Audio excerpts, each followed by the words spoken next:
Well, this person asked, what is the best way to transfer a drawing to the canvas?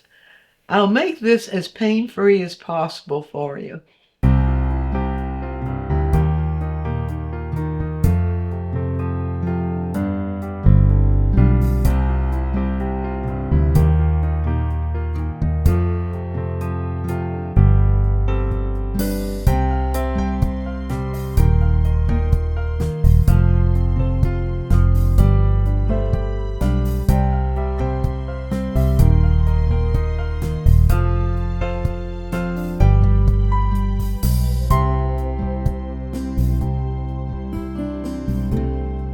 Most artists just don't like to deal with numbers.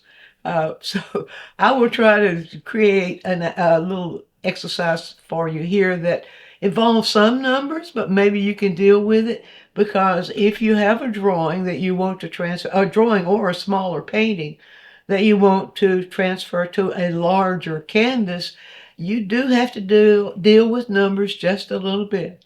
Now, the important thing is proportion.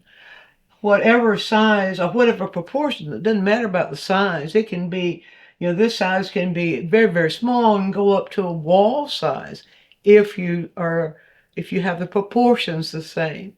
So proportion is very important in doing this exercise. So whatever your drawing is, it needs to be placed, the images in the drawing need to be placed pleasantly, of course. But in order to get those images placed here, the first thing we've got to do is be sure that both of these, the canvas and the drawing, are the same proportion. So what does that mean? Well, if you've already got a canvas that you want to use, that means that you need to adjust the proportion of the drawing to fit the canvas. On the other hand, if you don't have a canvas yet, but you want to know what proportion canvas you will need, then you start with the drawing. So let's do it backwards first. Suppose you have, say, a 12 by 16 size canvas. Well, 12 by 16, if you have a very small drawing, you need to, or whatever size of the drawing, you need to adjust that drawing. In other words, create boundaries around it that are the same proportion as your 12 by 16. And how you'll do that is keep dividing it by 2 until you get to the point that it won't divide anymore. Well, to a point. Till it gets to at least a point that it's the size of the drawing. Now, I have a 6 by 8 here, and that would be proportioned to 12 by, what did I say, 16. And see, if I multiply this by 2, 2 times 6 is 12, 2 times 8 is 16. So this is the same proportion as if I were working with a 12 by 16 canvas.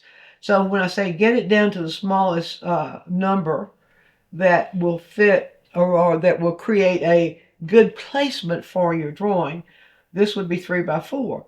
Now you see how this works. 3 inches this way, 4 inches this way, times 2, 6, 8. So that way if you just make it that simple and don't try to use, complex mathematics and all this kind of stuff, just divide it by 2. Keep dividing it by 2 until you go in either direction for the size. If it's dividing by 2 to get it smaller, or multiplying by 2 to get it larger. If you can't divide or multiply, get somebody else to do that for you. So how do we do this? I found that the best way to get a transfer of the image as close to the placement here as I have here is to divide this into grids, but not too many. Now, a lot of people will divide it into like many, many tiny grids. That can get confusing. So what I recommend that you try, first of all, is just divide this into each one into thirds horizontally and thirds vertically. And so there again, we got to use a ruler and a little bit of math, but it's not really. So here's what we will do here. First of all, I'll just make a mark at the thirds. If it's 3, and then I have a mark at each inch. So there we go there. Let's do the same thing on the other side. Did I get that right? Now, all I need to do there is to just draw a line. Now, if you don't want to draw on your, I get that even. If you don't want to draw on your drawing, you can use a really good quality tracing paper, put the tracing paper on top of the drawing and draw the grid on the tracing paper. But since this is just a little study that I did for this exercise for you, I don't mind putting the line on there. Just doesn't have to be very dark, just dark enough to see. And we'll do the same thing at the top up here. I'm lucky enough to have a ruler with a magnet on the back of it. So here we go. Now, in this case, see, 1, 2, 3, 4. Okay, it's going to be 4 this way. It's going to be 3 this way. It'd be a lot easier that way than it will be if I try to do this in halves. So that's what I'll do. And there's sometimes proportions will allow you to do the horizontal in 3 divisions. Sometimes it will be better to do it in 4. But try not to go any more than that for getting that division, because it can get very confusing. So we'll do this right here, right here, and right here. Okay, and then I know this probably is boring for you. Stay with me here. If you're getting bored, just stay with me if you want to learn how to do this. So there we go. Now see, I could have already had that done, but sometimes it just helps to see it in reality. And these don't have to be absolutely exact. They can be close, and your placement will still work. I want to point out something while I'm doing this, and that is the language we use for explaining things like this. When people say you want to get a good composition, that's a little bit misleading. You want to get a good placement. You want to place it so that the edges are unequal between the edge on this side to the edge of the canvas and the edge on this side to the edge of the canvas. Same thing, top and bottom. But if you just say get a good composition, composition involves everything you do in a painting. And that's why I don't like using that language when we're doing simple placement. I prefer saying placing it, just getting it placed on the canvas, so that place it in such a way that it's going to be well balanced. All right, so what are we going to do here? We need 3 divisions on this side. So we're divided by 2.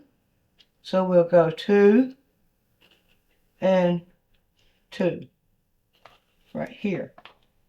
So these are always double what this is. The length we make these little grids will always be, well, double or triple, depending on how large it is. So we'll go on this side and do the same thing. And here. And then over here, we'll do the same thing. So you can do it 2, 4, 6, 8. And then same thing down here. Now, some people, 2, 4, 6. There we go. Some people are afraid if they make a grid here, it's going to show through the painting. If you will use, when you make this grid, if you will use a water-soluble pen, and this is the Tombow pen, which is water-soluble. If you'll use a water-soluble pen, then once you have your grid, or you have your placement on the canvas, the placement of the image on the canvas, then you can use just water on a piece of paper towel or a cloth and pull that grid off real easy. So that's what I advise doing there. So I'm going to use the Tombow pen in that case for doing this, but I will do the drawing when in pencil. And yes, it's okay to do the drawing. Now, a lot of people will prefer fine charcoal for doing the drawing, and that's okay too. I just don't like how it smears. So I actually prefer, when I'm doing my own work, I prefer doing the drawing with a brush because it gives me a more alive drawing. But what you use for doing the drawing is whatever works best for you. So we'll get this here and get the grid in here. And then we'll show you how that works. If you've never used a grid before, this will be helpful. If you have used a grid before, you already know what to do. Now, oops, I got that one a little high, it doesn't matter. Now, what happens here is each one of these little squares corresponds to the square over here. So what we do there now with each square is we simply make the image fit in the square. And that's so much easier. So much easier there to make that image fit in the square rather than try to guess. It's all right. See how far does it go here? It goes about right over there.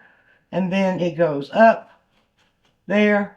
And then the image of the other side begins here and goes out there. And if I want to continue to go out, I continue to go out here. For this one, you see that line goes out, and then the edge of the barn goes to about right there. And then it goes up, and right there it goes up, and then that little corner of the barn comes down here, and the little tree begins right in there. And so we keep doing that. I'll do a little bit. I won't do the whole thing because I know this is getting long and you'll get bored after a while. But I'll do just enough to show you how it fits. Now look what this does. We can see that this goes up about right there, comes out into the space about right like this, then continues like this, then it goes over into this block about right here, and it turns. Now you see how it turns? It goes this way, and then it turns and it goes right into the corner there, which is really convenient. So make that like that. And then on the other side, it comes down a bit like that, and then like this.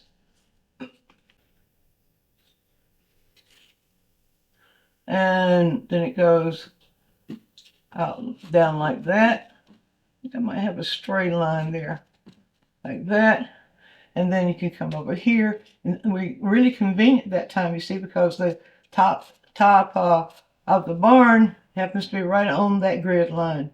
It comes over here a bit, like that, turns just a hair there, and then goes down to this one. So you can see now how you can use a grid like that and just fit it into one square at the time, the same way that it fits into your grid. And then if you need to make any adjustments, and if you get a little line crooked here or there, or you need to make any adjustments, then it's easier enough to make the adjustment on the drawing. And then you can take your grid away and you're ready to go. Be sure to view all of our quick tips. And while you're doing so, subscribe to the channel, click on the bell so you'll always get a notice when we produce a new quick tip, which is every week. And if you have a question, leave it in the comments section and we'll make a quick tip for you. Also, take a trip over to DianneMize.com where I have full-length lessons, downloads, DVDs, lots of other stuff there, some free stuff for you. And while you're there, you can subscribe to the newsletter, and that way you'll always be informed every time we do something new.